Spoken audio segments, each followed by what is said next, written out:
또 살펴보는 가운데 있습니다. 하나님께서 오늘 우리에게 지혜를 주셔서 진실로 우리가 소망하고 바라보아야 할 것이 무엇이며 우리를 붙들고 있고 우리를 옥죄하는 모든 것들이 진실로 우리에게 왜 덕이 되지 않는지를 깨닫게 하여 주시기를 간절히 구하옵나이다. 우둔한 자입니다. 어떻게 기이한 말씀들을 다 전할 수가 있습니까? 주께서 성령으로 임재하여 주사 우리의 생각을 지혜롭게 하사 말씀을 깨닫게 하는 은혜를 부어 주옵소서. 감사드리며 예수님 이름으로 기도드리옵나이다. 요즘 아침에 머리를 감는다고 머리에 손이 올라가면 이제는 매끌매끌해졌습니다. 샴푸는 안 들어서 좋은데 날씨가 추우면 머리가 먼저 식어서 추위를 더 많이 느끼는 것 같습니다. 사람이 자기 처지를 안다는 것 참 중요한 것 같습니다. 제가 이 요한계시록을 마지막을 준비를 하면서 정말 초대 교회 성도들의 그 마음을 좀 우리가 이해를 좀 하고 그들 입장에서 이 말씀을 살펴봐야 된다라고 생각을 합니다. 우리가 보통 말그리 합니다. 역지사지라 그러죠. 상대방 입장이 되어보라 그러죠. 오늘 그들이 고난 가운데 있고 또한 사도 요한도 밤모습에 귀향을 가서 소망이 없는 그에게 주시는 이 계시의 말씀들은 그들이 정말 바라보아야 하고 그들이 붙들어야 할 것 그리고 자신들에게 주어진 복이 무엇인지를 알게 하는 것이기 때문에 또한 우리들에게도 동일한 그 말씀이기도 합니다. 복음에 열심히 있는 사람들은 그렇게 주장합니다. 기독교 문화가 세상을 정복해야 한다라고 그렇게 외칩니다. 이런 주장들은 아마 그 복음을 전파해야 하는 교회가 마땅히 해야 할 일이다라고 그렇게 생각하기 때문일 겁니다. 그래서 그들은 기독교 문화가 세상을 선도하기를 바랍니다. 이런 생각들은 세상을 두 부류로 나누기 때문에 그럴 겁니다. 거룩한 문화는 기독교 문화요. 참 불량한 문화는 세상 문화로 구분하기 때문에 기독교 문화가 세상을 정복해야 한다. 그것을 그리스도의 승리로 여기기 때문일 겁니다. 그러니까 그것이 또한 복음을 확산하는 길이라고 그것을 생각하기 때문일 겁니다. 나쁘다는 이야기가 아닙니다. 그러나 이런 모든 생각들은 십자가의 본질이 뭔지를 모르기 때문에 그렇습니다.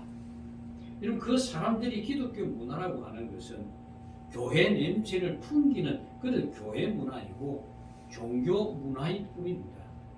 그리고 이런 것들은 세속과 거룩을 구분하는 것도 아닙니다. 요즘 내학과 요란한 악기 소리에 맞춰서 젊은 아이들이 춤을 춰가면서 노래하는 거나 CCM이라 이름을 붙였지만은 요란하게 악기를 두드리고 손뼉치고 춤을 추는 것이나 뭐가 그렇게 다르겠습니까? 별반 다를 바가 없습니다. 자기들이 좋아하는 취향에 단지 복음이라고 하는 옷을 입혀놨을 뿐이지 다른 거 없습니다. 그런데도 이제 사람들이 그걸 기독교 문화라고 하는 정당성을 부여하여서 세상 문화와 구별하고 주장하는 것은 십자가가 우리에게 뭘 말하는지를 모르기 때문에 그렇습니다. 이런 교회 기독교 문화를 외치고 가정사역을 외치고 선한 행동을 말하고 있는 것은 세상 속의 기독교라고 하는 종교적인 우월감을 과시하려는 마음이 그 안에 또 담겨 있습니다. 그러나 여러분 기독교의 본질이 뭡니까? 예수 그리스도께서 죽으신 겁니다. 그리고 우리에게 주신 은혜가 뭐라고 이야기합니까? 우리 또한 그리스도 안에 새롭게 태어났지만 또 한편으로는 뭡니까? 그와 함께 십자가에 못 박았다 그럽니다. 그러니까 십자가의 본질은 죽음입니다. 여러분 그리스도의 죽음 안에 나의 죽음이 있다는 것을 얼마나 생각해 보셨습니까? 지금 그걸 생각해 보셨다고 하면 죽은 자가 도대체 뭘 한단 말입니까? 만약 있다면 오직 그리스도의 고난에 참여하는 것 그것이 오늘 우리 십자가 안에서 구원받은 자들의 모습입니다. 여러분, 그리스도의 고난에 참여한 이런 성도들을 통해서 세상은 그리스도를 보게 되는 것이지, 선한 문화, 기독교 문화, 교회가 활동하는 사회 운동들, 이런 것들이 그리스도를 증거해 주는 것이 아닙니다. 고린도전서 2장 2절을 보시면 사도 바울이 자신이 고백하는 신앙의 내용이 있습니다. 내가 너희 중에서 예수 그리스도와 그의 십자가에 못 박히신 것 외에 아무것도 알지 아니하기로 작정하였습니다. 여기 보시면 뭐라고 이야기합니까? 그의 십자가에 못 박힌 것 외에는 아무것도 알지 아니하기로 작정하였다. 원래 이 바울은 어떤 사람이었습니까? 유대교의 특심이었던 사람입니다. 그리고 기독교, 예수 믿는 자들을 이단으로서 잡아 죽이려고 그렇게 열심히 쫓아다니던 사람입니다. 그게 그는 하나님에게 충성하는 것으로 알았던 사람입니다. 그런데 그가 예수 믿는 자들을 잡으러 다메섹으로 가는 도중에 예수 그리스도를 만납니다. 그리고 만난 이후에 그는 십자가에 못 박히신 예수를 만났고, 그리고 그로부터 알게 된 구원의 감격과 기쁨, 그걸 맛보고 난 뒤에 그가 지금 고백하는 내용입니다. 나는 십자가 외에 알기를 원치 아니하겠다. 내 삶 모두를 그리스도를 증거하는 것에 내 삶을 맡기겠다. 실제로 그는 그렇게 살았고, 이런 사도 바울의 모든 관심은 어디에 있습니까? 십자가에 있습니다. 물론 그것을 복음 전하는 걸로 나타났지만 그런 모든 것이 십자가에 모든 삶이 있습니다. 이것이 십자가 외에 아무것도 알지 않기로 작정했던 사도 바울의 모습입니다. 그런데 사람들은 십자가의 본질이란 기능에다 관심을 두고 있습니다. 그럼 십자가를 믿는 자로서 자기 의무나 할 일에 관심을 두고 성경을 대하기 때문에 그 하나님의 말씀을 자기 식으로 전부 엉망으로 풀어가는 겁니다. 그리 잘못된 해석이 큰 교회에서 풀어내면 그게 진리같이 되어버립니다. 이 성경은 하나님의 계시로서 오직 예수 그리스도를 증거하고 있습니다. 그런데 관심을 그리스도가 아니라 기독교라고 하는 종교에 두고 있다 보니까 성경에 등장하는 신앙인의 체험들, 이런 경험들이 부러워지고 또 그런 것들에 관심을 가집니다. 그걸 계시화되어 가는 겁니다. 이것은 나를 위한 삶은 없다라고 하는 그 죽음 안에서 성경을 보지 않고 삶의 욕망 안에서 성경을 보기 때문에 과거에 복을 받았다는 족장들, 아브라함이나 야곱이나 이삭이나 이런 사람들이 삶이 눈에 들어옵니다. 그들이 받았던 축복을 나도 누리고 싶어서 그들의 행동을 배우려고 그러는 겁니다. 여러분, 목사도요, 자기 확보라고 하는 욕망에서 성경을 보기 때문에 첫째 목적이 어디로 갑니까? 교회 부흥시키는 것으로 갑니다. 그걸 하나님이 나에게 주신 소명으로 하는 겁니다. 이것이 바로 십자가를 마음에 두지 않고 인간들이 성경을 해석하기 때문에 그렇습니다. 신자가 누굽니까? 신자는 한마디로 이야기하면요, 십자가의 모든 삶을 투자한 사람입니다. 여러분, 그런 분들 아닙니까? 이런 각오가 없다면 어떻게 신자라고 할 수 있겠습니까? 십자가에 나를 못 박았다고 어떻게 이야기할 수 있습니까? 주님은 지금 이런 신자들을 찾고 계시는 겁니다. 여러분, 하나님께서 세상에 폐역한 자들과 십자가에 관심 없는, 좀 표현이 그렇습니다만, 사건 목사들이 판을 치고 종교에 지나지 않는 교회들이 난무하는데도 그것을 하나님 그대로 놔두시는 이유가 도대체 뭔지를 생각해 보셨습니까?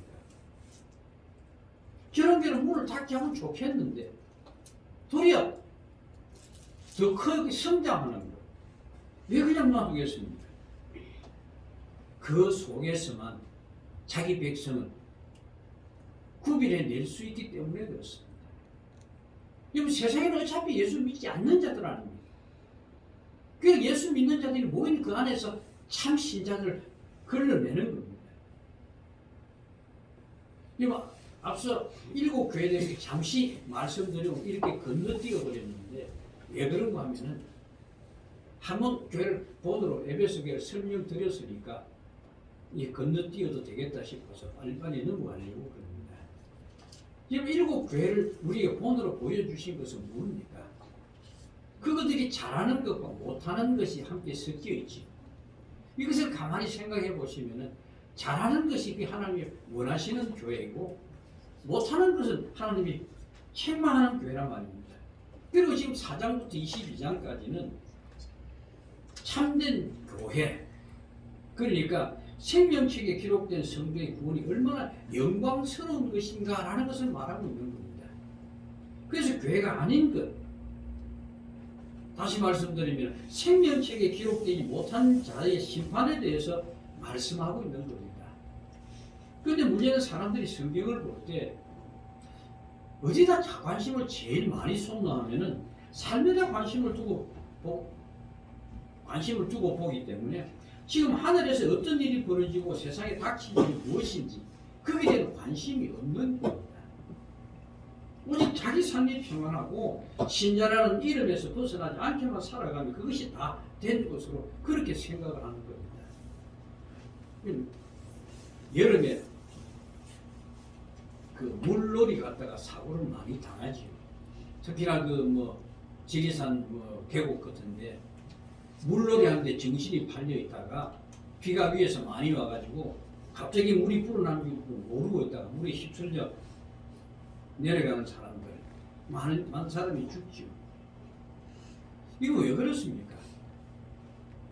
라디오 경보의 이야기들이나 또 위에 비 온다는 그런데 관심을 가지지 않고 내가 지금 노는데 빠져가지고 그게 즐겁고 재밌다 보니까 그런 이야기를 등한히 여기서 결국 물에 빠져 죽는 것 아닙니까? 오늘 우리도 또 그런 모습일 수도 있습니다. 예수를 믿고는 있고 열심히 교회를 출석하고 있지만은 삶에 내 모든 것이 관심이 다 쏠려 있어가지고 성경의 말씀을 등한히 여길 수 있단 말입니다. 그래가지고 그렇게 되다가는 과연 내 삶에 무엇이 덮쳐오는지도 모르는 채 나중에 내 영혼이 망하게 되는 경우가 있단 말입니다. 여러분 생각 한번 해보십시오. 지금 내 눈앞에 지금 무더기가 물하고 섞여서 막 덮쳐오고 있는 상황이라고 생각해 보십시오. 그럼 저게 아직까지 내 앞에 오지 않았다고 지금 아직은 괜찮다 그러시겠습니까? 아마 그런 사람 아무도 없을 겁니다. 왔다가는 빨리 그 자리를 피할 겁니다. 우리가 지금 그런 상황에 서 있습니다. 그런 상황에서 우리가 기독교 문화나 우르산 복음화, 교회 부흥을 떠들고 있는 것은 무엇이 더 중요한 것인지 망각하고 있기 때문에 그렇습니다. 1절 다시 한번 보십시오. 이 일 후에 내가 보니 하늘에 열린 문이 있는데 내가 들은 바 처음에 내게 말하던 나팔 소리 같은 음성이 이르되 이리로 올라오라. 이후에 마땅히 일어날 일들을 내가 네게 보이리라 하시더라. 여기 이 일 후에라고 하는 것은 예수님이 7개의 편지 쓴 이후에 일어났다는 그런 뜻이 아닙니다. 앞서 제가 요한계시록을 시작할 때 주의를 드렸던 말씀이 기억나십니까? 요한계시록은 시간 개념으로 해석해서는 안 된다고 말씀을 드렸습니다. 그때 이 계시록을 처음에 시작하면서 이 계시록인 역사적인 개념이 아니라 묵시적인 개념으로 이해해야 된다라고 그렇게 말씀을 드렸었지요. 그리고 계시록에 등장한 모든 사건은요, 발생한 역사적 순서대로 기록된 것이 아닙니다. 예를 들면 6장에 가시면은 7인을 떼는 사건이 나오고 8장에 가시면 7인을 뗄 때 나팔 재앙이 일어나는 것을 나옵니다. 이것은 7째 인을 떼니까 다음에 나팔 재앙이 일어났다 이런 식으로 이해를 하지 마시란 말입니다. 그럼 이 계시록은요, 장파 껍질을 하나하나 벗겨가는 것 같은 겁니다. 이 껍질을 벗겨가 그 마지막에 도달하는 것이 알맹이에 도달하게 되어 있는 겁니다. 그래서 이 양파 껍질을 하나하나 벗겨감으로써 점점 그 실체가 드러나게 되고, 그 드러나는 것은 어떤 게 드러나요? 세상의 실체가 무엇인지 확실하게 되는 겁니다. 그래서 이 요한계시록의 사건들은 그걸 담고 있는 겁니다. 근데 그 표현들이 묵시적으로 지금 나타내고 있으니까 뭐 용이 올라오고 뭐 물속에서 뭐 올라오고 뭐 이러니까 참 이상해지는 거예요. 여하튼 앞으로 나아가 봅시다. 그래서 이 일 후에라고 말하는 것은 시간 개념을 가지고 계시록을 이해하려 하면은 이 계시록에 대한 우리가 긴장감이 없어집니다. 무슨 말씀인가 하면은 아직 세상에 종말이 오지 않았으니까 계시록은 우리에게 해당되는 말이 아니다. 아직 시간적인 여유가 있다. 이렇게 생각된단 말이에요. 그래서 사람들이 계시록을 예수님이 재림할 때 일어난 일로만 여기고 있기 때문에 지금 재림이 임하고 있지 않는 상황 속에서 이 계시록의 내용 나와는 별 볼 일 없다. 아직 우리하고는 시간적인 차이가 있다. 이런 생각을 가지기 때문에 긴장감이 없단 말입니다. 그러니까 이런 생각은 뭐 예수님 올 때 그때 잘하면 된다. 그럼 이런 생각을 하는 겁니다.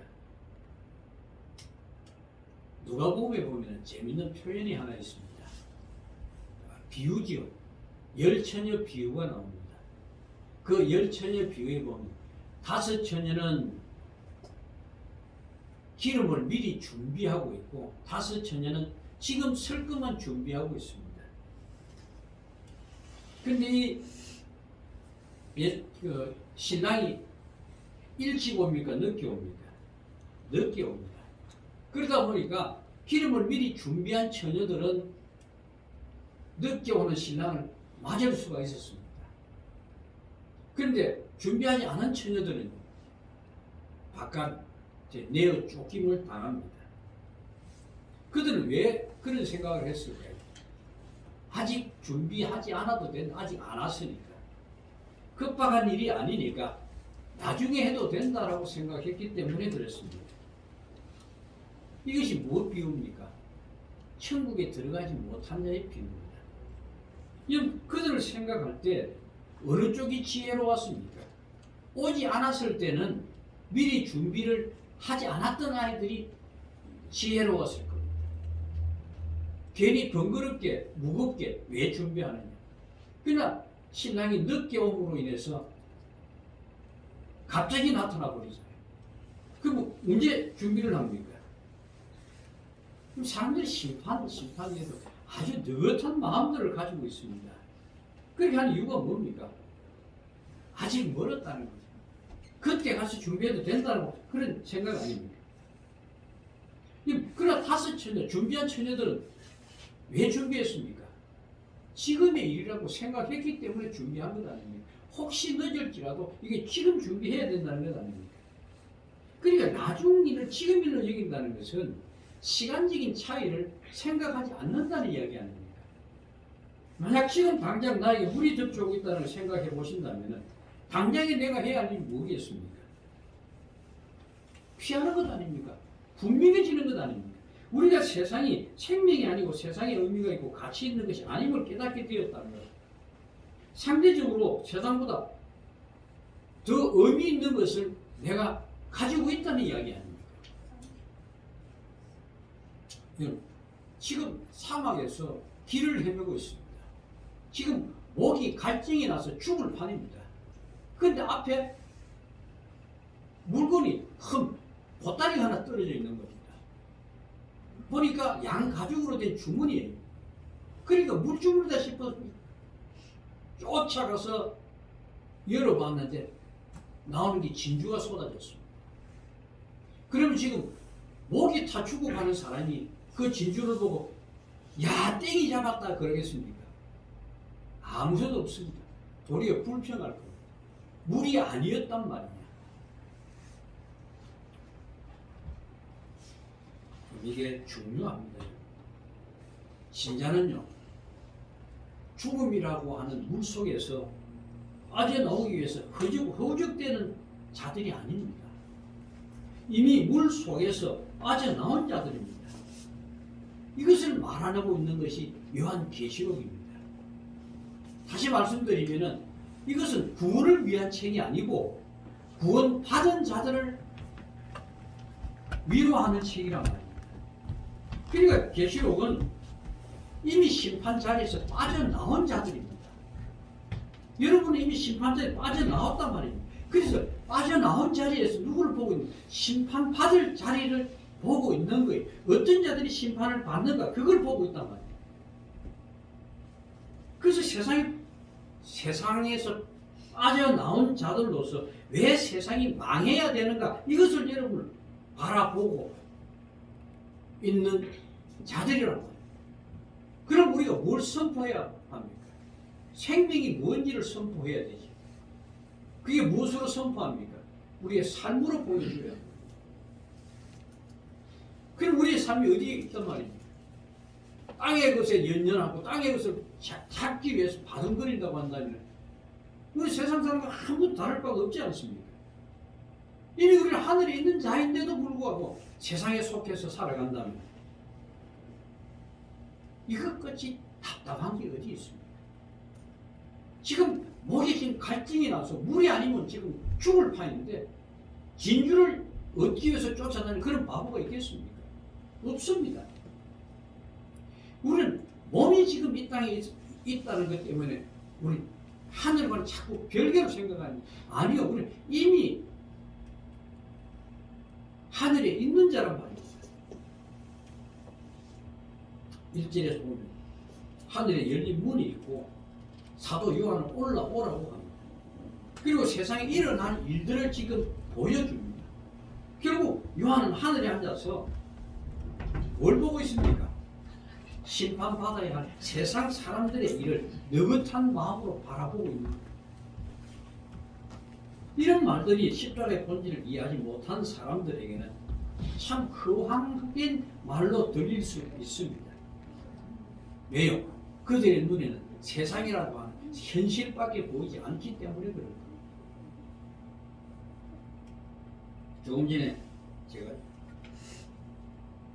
회개 기도하고 제가 읽어드렸습니다. 에베소서 2장에 보시면 5절 허물로 죽은 우리를 그리스도와 함께 살리셨고 너희는 은혜로 구원을 받은 것이라.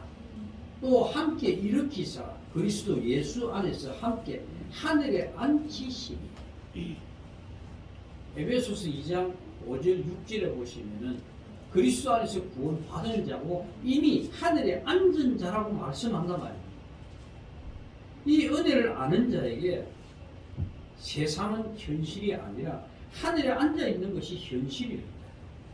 여러분 사도 요한은 하늘에서 지금 보좌에 앉으신 분을 봤습니다.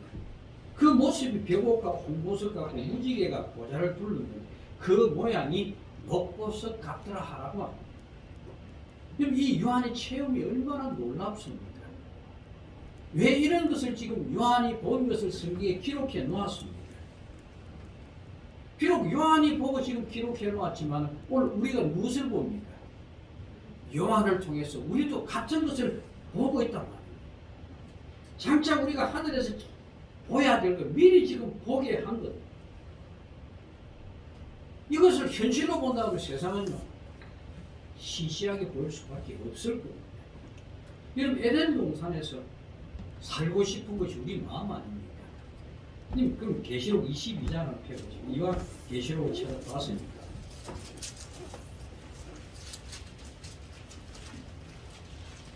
이 12장.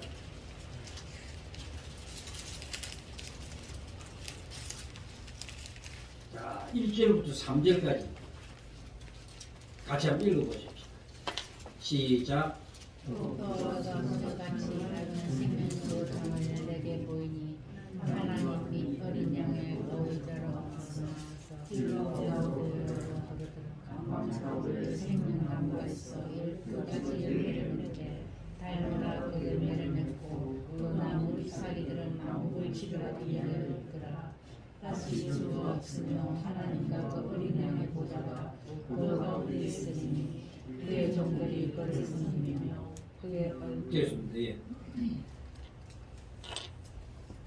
뭐라 그럽니까? 다시 저주가 없으며 하나님과 그 어린 양의 보좌가 그 가운데 있으니 그의 종들이 그를 섬긴다고요. 이게 누굽니까? 생명책에 기록된 성도들이 누릴 복입니다.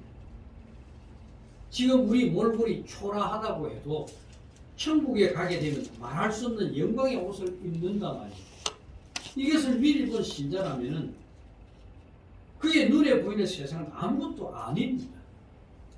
예수 그리스도 안에서 그리스도와 함께 이미 하늘에 앉은 자가 되었고 모든 것을 누리는 자로 부름을 받은 이 놀라운 사실 앞에 세상의 것이 어떻게 눈에 들어오게 그것이 나의 생명같이 여겨질 수가 있겠습니까?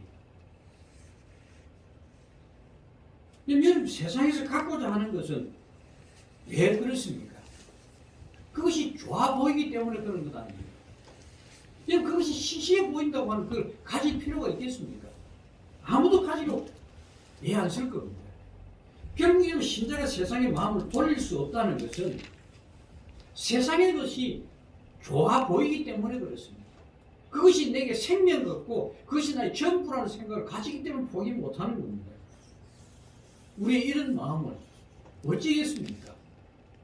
원래 가지고 있는 거예요. 하나님을 거역했던 아담 안에서 태어난 우리 모두는 세상과 결별되어 산다는 것은 거의 불가능합니다. 내 힘과 내 눈으로는 안 되는 겁니다. 그래서 하나님은 자꾸 우리들에게 미래에 일어날 일들 또 우리가 받아 누려야 될 것을 이미 받은 것이라고 지금 자꾸 설명을 하고 있는 겁니다. 오늘 계시록을 보시면서 여러분 천국을 생각해 보십시오. 조금 전에 계시록 22장 읽었습니다만 우리가 누릴 수 있는 그 영광을 생각해 보시란 말이에요. 세상의 것이 하늘의 영광을 제공하는 것이 아니라 오직 그리스도 십자가가 우리를 영광의 나라로 인도한다는 것. 이것을 안다면요. 힘들고 어려울 때마다 다른 거 생각하지 마시고 이 시시한 세상에 내가 마음을 빼앗기고 산단 말인가. 내게 줄 것이 무엇인데 내가 이것에 매여 산단 말인가. 이걸 한번 생각해 보시면 됩니다.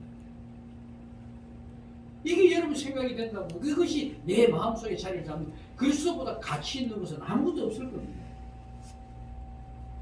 신자는 그래야 합니다. 그렇게 사는 자들이 누굽니까? 사도들 아닙니까? 사도바울은 모든 것을 포기한 것 아닙니까? 자신의 누려야 될 부까지도 다 포기한 사람. 왜 그랬습니까? 하늘의 비밀을 알았기 때문에 그랬습니다.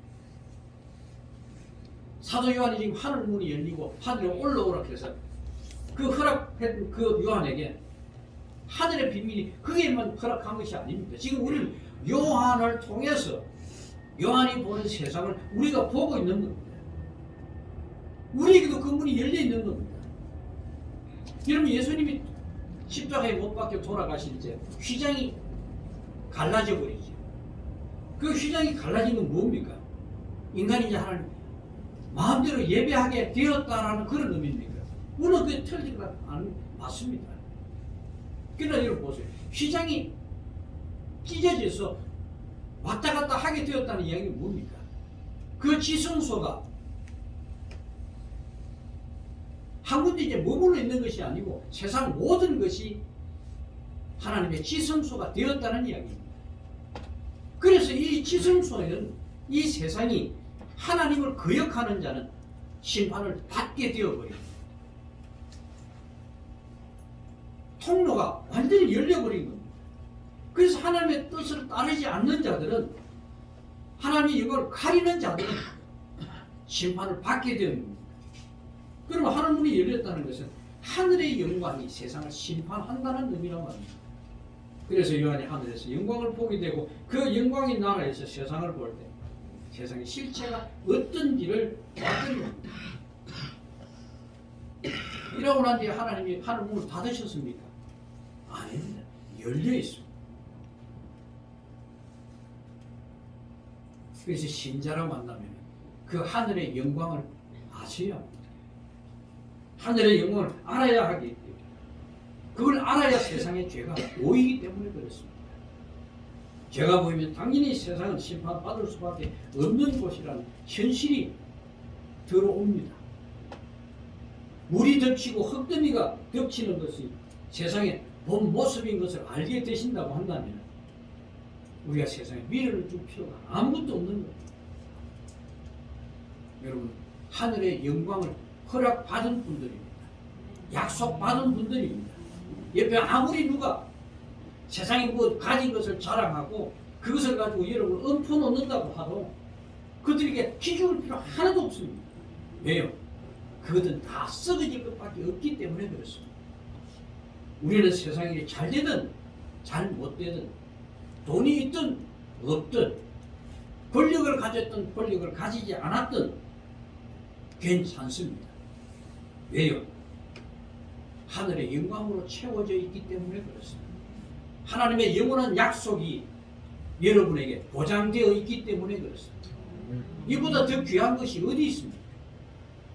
제가 정말 실수한 것 중에 하나가 계시록을 먼저 여러분들에게 강해를 해드렸어야 하는데 이제 강해를 한 그것이 제가 죄송할 뿐입니다. 기억하십시오. 여러분의 십자가를 여러분 마음속에 깊이 묻어두지 마시고 십자가를 드러내시기 바랍니다. 여러분의 생명이 세상에 선포되어질 때 하나님 여러분을 정말 영광 받으실 때 여러분 모든 분이 그런 분이 되기를 축복합니다. 기도하겠습니다. 거룩하신 하나님, 정말 말씀 안에서 참 진리를 깨닫게 하여 주셔서 세상의 메인자가 아니고 하늘의 영광을 누리는 자임을 알게 하여 주셔서 이리저리 바람 부는 대로 끌려다니는 자들이 아니라 세상 위에 발을 딛고서는 우리 신앙의 모든 교우들이 되도록 믿음에 믿음을 다하여 주시길 구하오며 예수님 이름으로 기도합니다.